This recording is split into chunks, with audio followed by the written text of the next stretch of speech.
3 حل پیش کیے. جب ان سے منصور علی خان صاحب نے پوچھا کہ جناب شیریں مزاری صاحبہ اور عمران خان صاحب بار بار اس بات کا اظہار کر چکے ہیں کہ جو حل ہیں وہ عمران خان صاحب نے نہیں دیے بلکہ یہ حل آئے ہیں اسٹیبلشمنٹ کی طرف سے، آپ اس کا کلیئرٹی کے اندر کیا جواب دیتے ہیں؟ تو فواد چودھری صاحب نے اس کا یہ جواب دیا کہ اب چونکہ اسٹیبلشمنٹ کی طرف سے یہ رائے سامنے آ چکی ہے کہ وہ پولیٹیکل معاملات میں انوالو نہیں ہونا چاہتے، لہٰذا اب ہمیں اس حوالے سے بات نہیں کرنا چاہیے تھی. البتہ حل عمران خان صاحب نے دیے تھے. اب اگر وہ یہ کہتے ہیں کہ حل عمران خان صاحب نے دیے تھے تو اس کا مطلب یہ ہے کہ وہ D G I S P R major general Babar Iftikhar صاحب کی اس سٹیٹمنٹ کی تصدیق کر رہے ہیں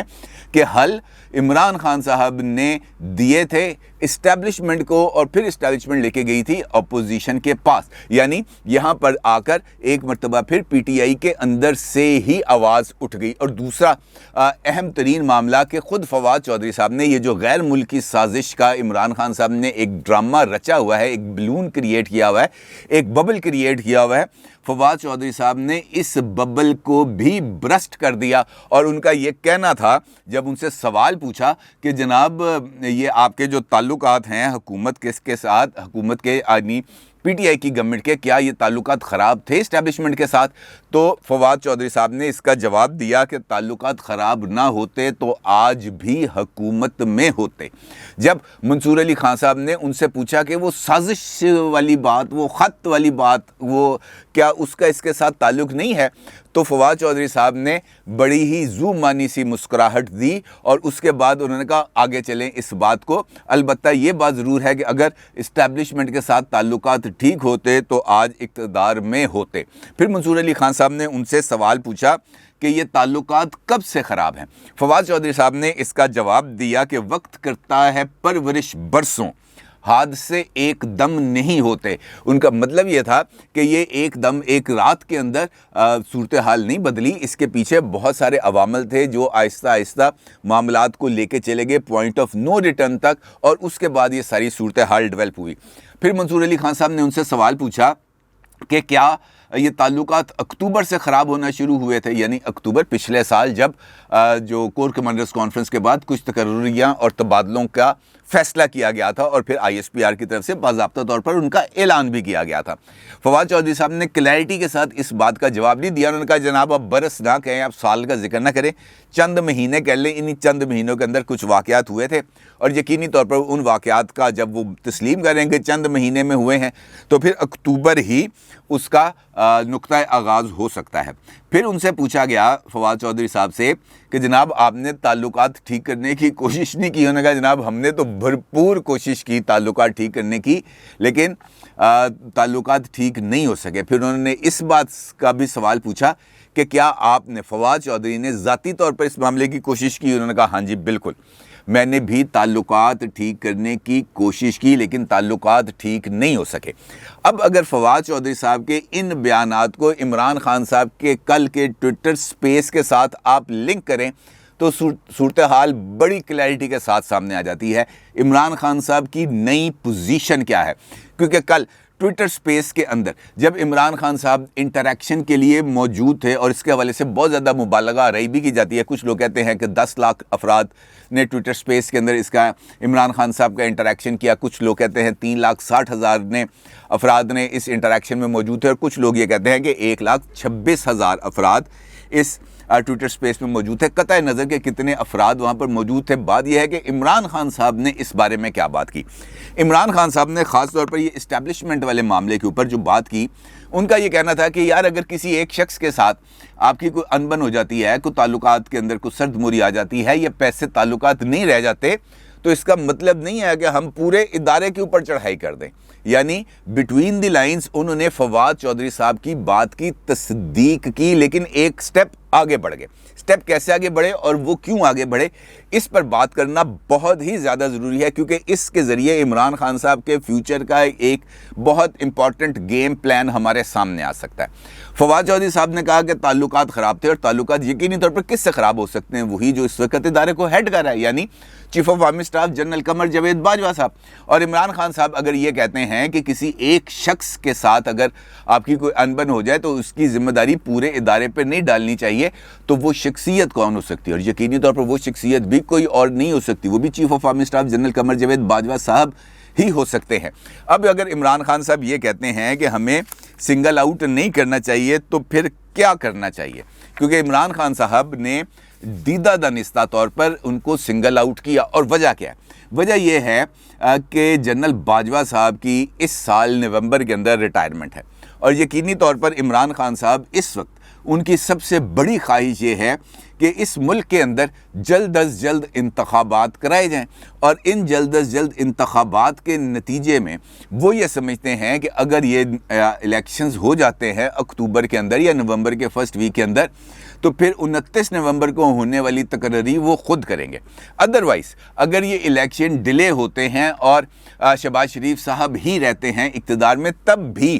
چیف آف آرمی سٹاف کی مدت ملازمت نے تو 29 نومبر تک ختم ہونا ہی ہے۔ لہٰذا عمران خان صاحب یہ سمجھتے ہیں کہ ان کے پاس ایک گنجائش ابھی بھی موجود ہے، کیونکہ عمران خان صاحب یہ سمجھتے ہیں کہ اسٹیبلشمنٹ کے ساتھ ان کے تعلقات مائنس جنرل باجوہ وہ ٹھیک ہو سکتے ہیں، یا ٹھیک ہیں، یا مزید ٹھیک ہو جائیں گے۔ جیسے ہی جنرل باجوہ صاحب منظر سے ہٹیں گے، ایک مرتبہ پھر تعلقات نارملائز ہو جائیں گے، اور پھر میرے اقتدار میں آنے کا راستہ ہموار ہو جائے گا۔ لہٰذا وہ کھل ڈل کے جو اسٹیبلشمنٹ ہے اس کے اوپر نہ بات کر رہے ہیں، نہ بات کرنے کے لیے تیار ہیں۔ البتہ ان کے ساتھ جو لوگ موجود ہیں وہ ابھی بھی بات کر رہے ہیں، لیکن وہ بھی ذرا محتاط انداز میں کر رہے ہیں، کیونکہ وہ ابھی کھل کر اسٹیبلشمنٹ کے ساتھ آ کر بطور ادارہ پورے کے پورے ادارے کو اپنے خلاف نہیں کرنا چاہتے، کیونکہ انہیں اس بات کا اندازہ ہے، اور وہ یہ سمجھتے ہیں، ان کا جو گمان ہے وہ یقین کی حد تک پختہ ہے کہ ابھی بھی ان کی حمایت اسٹیبلشمنٹ کے ریکنڈ فائلز کے اندر موجود ہے، اور جیسے ہی موقع ملے گا، جیسے ہی حالات میں کروٹ بدلے گی، جیسے ہی فوج کی کمان میں تبدیلی آئے گی، وہ دوبارہ تمام تر سپورٹ دوبارہ حاصل کر لیں گے، اور جب وہ سپورٹ حاصل کر لیں گے تو پھر اس کے نتیجے میں آگے ان کے لیے مکمل طور پر آسانیاں ہی آسانیاں ہیں، کیونکہ یہ بھی ان کو اس بات کا بھی یقین ہے، گمان ہے، بلکہ گمان یقین کی حد تک پختہ ہے کہ فوج کے اندر ایک بہت بڑا طبقہ ایسا موجود ہے، وہ آج بھی آصف علی زرداری صاحب اور نواز شریف صاحب کو پاکستان میں ہونے والی تمام خرابیوں کی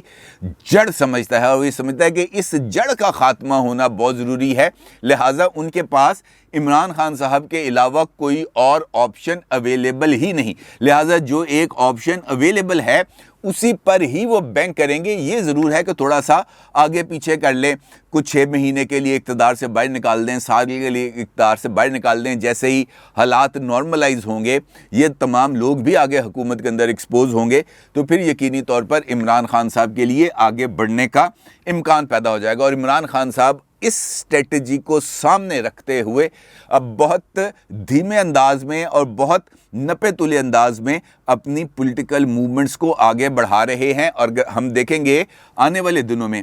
کہ یہ سازش والے معاملے پر بھی عمران خان صاحب تھوڑا سا پیچھے ہٹتے ہوئے نظر آئیں گے، اور فوج مائنس باجوہ صاحب اس کے اوپر بھی ان کی جو پوزیشن ہے وہ خاصی حد تک کمی آئے گی، کیونکہ کل کی ٹویٹر سپیس میں عمران خان صاحب کا یہ ماننا تھا کہ فوج اس ملک کے لیے عمران خان سے زیادہ ضروری ہے۔ ایک شخصیت نے تو نومبر میں چلا جانا، باقی تو موجود ہے نا، تو باقیوں کے ساتھ تعلقات ٹھیک کرنے کے لیے ایسا کوئی طاقتور ڈائلاگ بولنا بہت ضروری تھا، اور عمران خان صاحب نے اس موقع کی نزاکت کو بہت بخوبی سمجھا، اور انہوں نے جو اپنے اندر وہاں پر جو حمایت موجود ہے اس حمایت کو اپنے ساتھ انٹیکٹ رکھنے کی کوشش کی، اور یہ قرار دے دیا کہ جناب اس ملک کے لیے فوج زیادہ ضروری ہے، عمران خان زیادہ ضروری نہیں ہے، اور یہ بھی بہت اچھی ان کی ایک پولیٹیکل موومنٹ ہے۔ اب اگر ہم دیکھیں عمران خان صاحب کے مائنس اس کے ساتھ جو ابھی میں نے آپ سے ذکر کیا، ان کے ٹویٹر سپیس کے اندر جو گفتگو کی تھی اس کا بنیادی مقصد کیا تھا؟ پہلا انہوں نے کچھ چیزوں کو اسٹیبلش کرنے کی کوشش کی. مثال کے طور پر ان کا یہ کہنا تھا کہ میری حکومت ایک کمزور حکومت تھی کیونکہ یہ اتحادیوں کے سر کے اوپر کھڑی تھی اور میرے پاس اتنی میجورٹی بھی نہیں تھی کہ میں بجٹ ہی منظور کرا سکتا. لہٰذا مجھے ہر ایک معاملے پر اتحادیوں کی بلیک میلنگ کا سامنا کرنا پڑا. یعنی اپنی حکومت کی تمام تر خامیاں اور کوتاہیوں کی ذمہ داری ڈال دی ہے انہوں نے اتحادیوں کے سر, اور یہ عذر پیش کیا کہ چونکہ میرے پاس سمپل میجورٹی بھی نہیں تھی لہٰذا میں پرفارمنس کے لیے ذمہ دار نہیں ہوں, کیونکہ مجھے ایک بجٹ بھی منظور کرانے کے لیے اتحادیوں کی بلیک میلنگ کا سامنا کرنا پڑتا تھا. اور اتحادیوں کی تمام تر جو فوکس ہوتا تھا وہ بجٹ منظور کرانا نہیں ہوتا تھا بلکہ ترقیاتی فنڈز ہوتے تھے. اور عمران خان صاحب نے اس بات کو بھی تسلیم کر لیا کہ وہ جس کو وہ پاکستان کا سب سے بڑا مسئلہ قرار دیتے تھے, جس کو وہ بلیک میلنگ کا سب سے بڑا ٹول سمجھتے تھے, یعنی ترقیاتی فنڈ, اتحادیوں کو اپنے ساتھ جوڑنے کے لیے عمران خان صاحب انہیں ترقیاتی فنڈ دینے پر مجبور تھے. یہ ان کا ایک اعتراف تھا. دوسرا وہ یہ کہتے تھے, ان کا یہ ماننا تھا کل کے جو انہوں نے ٹویٹر سپیس کیا کہ میری تمام تر جو جد و جہد ہے یہ مافیاز کے خلاف تھی, لیکن مافیاز نے مجھے اپنے 3.5 سال کے دور میں چلنے ہی نہیں دیا. جیسے جیسے میں ان کے خلاف کارروائی کرتا تھا میرے اوپر دباؤ بڑھنا شروع ہو جاتا تھا. اور اس کی انہوں نے ایک مثال بھی پیش کی, اور مثال پیش کی چینی کی, اور چینی کا لیے انہوں نے حوالہ دیا کہ آپ کو یاد ہے کہ ایک مرتبہ چینی کی قیمت میں ایک دم سے ہی 26 روپے کا اضافہ ہو گیا تھا پر کے جی, اور ان دنوں کے اندر میں نے چینی کی قیمتوں کو کنٹرول کرنے کے لیے قانون کا سہارا لینے کی کوشش کی, لیکن مافیاز اتنے زیادہ طاقتور تھے کہ قانون اپنا راستہ نہیں بنا سکا اور قیمتیں کم نہیں ہو سکی. اب یہ چینی کا جو ذکر ہے بنیادی طور پر عمران خان صاحب نے سپیس کے اندر آ کر اس کا ذکر اس وجہ سے کیا کہ اس سپیس کے اندر اس وقت علی ترین صاحب بھی موجود تھے جو جہانگیر ترین صاحب کے صاحبزادے ہیں, اور جہانگیر ترین صاحب اس وقت عمران خان صاحب کے پسندیدہ نہیں ہیں کیونکہ پنجاب کے اندر اور مرکز کے اندر ترین گروپ نے عمران خان صاحب کی سپورٹ نہیں کی تھی, انہوں نے اپوزیشن کی سپورٹ کی. اور اس وقت ترین گروپ کے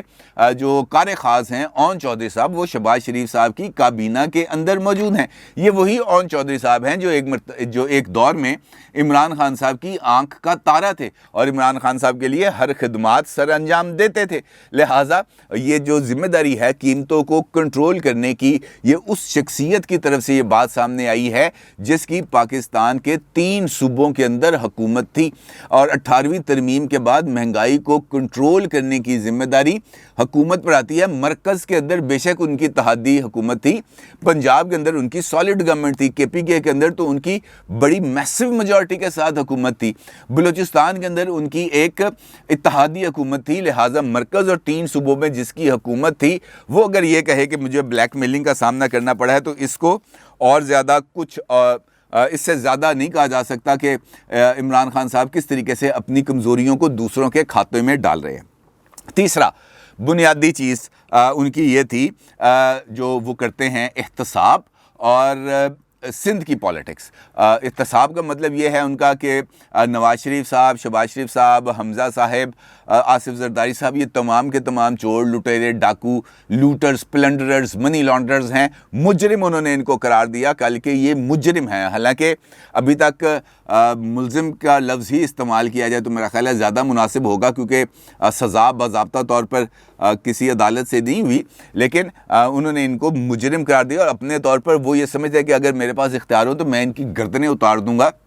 لیکن وہ چونکہ اختیار نہیں ہے لہٰذا وہ اپنے نیریٹو کے اندر ہی ان کے اوپر طاقتور الفاظ اس وجہ سے استعمال کرتے ہیں کہ لوگوں کی جو خواہشات ہیں ان کا وہ اظہار کر سکیں کہ جناب آپ اگر ان کو مجرم سمجھتے ہیں, آپ اگر ان کو چور لٹیرا سمجھتے ہیں تو میں بھی ان کو چور لٹیرا سمجھتا ہوں. اور ساتھ ہی انہوں نے کہا کہ سندھ کے اندر آصف زرداری ایک بہت بڑا مافیا ہے اور اگلے الیکشنز کے اندر سندھ کے اندر ہم بھرپور قسم کی انتخابی مہم چلائیں گے اور ان کو بہت ہی زیادہ ٹف ٹائم دیں گے. اس کے ساتھ ساتھ جو ان کی سپیس کے اندر جو ایک اور نقطہ تھا وہ تھا امپورٹڈ حکومت نامنظور. یہ وہ ٹرینڈ ہے جو سوشل میڈیا پر گزشتہ 7-8 دن سے چل رہا ہے، اور یعنی جب سے عمران خان صاحب اقتدار سے ہٹے ہیں اس دن سے یہ ٹرینڈ سوشل میڈیا پر موجود ہے، اور کافی عرصہ یہ بہت زیادہ ٹاپ ٹرینڈ رہا، اور بہت سارے لاکھوں لوگوں نے اس ٹرینڈ کو فالو کیا۔ عمران خان صاحب نے اس ٹرینڈ کو بہت زیادہ پسند بھی کیا، اور ان کا یہ کہنا تھا کہ امپورٹڈ حکومت نامنظور ایک بہترین احتجاج ہے، یعنی اس بات کا مقصد یہ ہے کہ عمران خان صاحب یہ سمجھتے ہیں کہ ان کے لیے اقتدار میں آنے کا جو آسان ترین راستہ ہے وہ سوشل میڈیم کے ذریعے مائنڈ میکنگ ہے، رائے عامہ کو تشکیل دینا ہے، انفلوئنس کرنا ہے لوگوں کے جو رائے ہے اس کے اوپر، اور اس کے لیے جو ٹرینڈز ہیں وہ بہت ہی زیادہ امپورٹنس اختیار کرتے ہیں، کیونکہ عمران خان صاحب یہ سمجھتے ہیں کہ ان کا جو ووٹ بینک موجود ہے اس وقت پاکستان میں، اور میرا نہیں خیال کہ وہ غلط سمجھتے ہیں، وہ ہے 16 سال سے لے کر 35 سال تک کے وہ تمام نوجوان جو روایتی میڈیم آف انفارمیشن ہے، جیسے ٹی وی ہے، جیسے اخبار ہے، وہ اس پر اتنا زیادہ رلائی نہیں کرتے، بلکہ وہ موبائل فون اور سوشل میڈیا پر بہت ہی زیادہ انحصار کرتے ہیں۔ لہٰذا سوشل میڈیا کے اوپر ان نوجوانوں کو اپنے ساتھ انٹریکٹ کرانے کی یا ان کو اپنی مس انفارمیشن سے انفیکٹ کرنے کی ان کے پاس گنجائش موجود ہے، اور وہ اس گنجائش کو مکمل طور پر استعمال کرتے ہوئے ہمیں اپنے اقتدار کے دنوں میں بھی نظر آئے اور اب بھی نظر آ رہے ہیں، اور وہ اس مہم کو لے کر آگے چلنے والے ہیں، کیونکہ کل ہی کے اسپیس کے اندر انہوں نے اس بات کا اظہار کیا کہ لاہور کے اندر جو آج جلسہ ہونے جا رہا ہے یہ ایک میسو جلسہ ہوگا، اور تمام لوگ افطاری ساتھ لے کے ادھر پہنچے، کیونکہ اس کے بعد جلسہ گاہ بھر جائے گی، اور بھرے ہوئے جلسہ گاہ میں آمد آپ کے لیے بہت زیادہ مشکل ہو جائے گی۔ اور ان کا یہ بھی کہنا ہے کہ میں ایک اہم اعلان کروں گا، اب ان کے اہم اعلان سے تو ڈر ہی لگتا ہے، لیکن دیکھنا یہ ہے کہ وہ کون سا اہم اعلان کرتے ہیں۔ اپنی رائے کا ضرور اظہار کیجیے گا۔ آپ کا بہت شکریہ۔ اللہ حافظ۔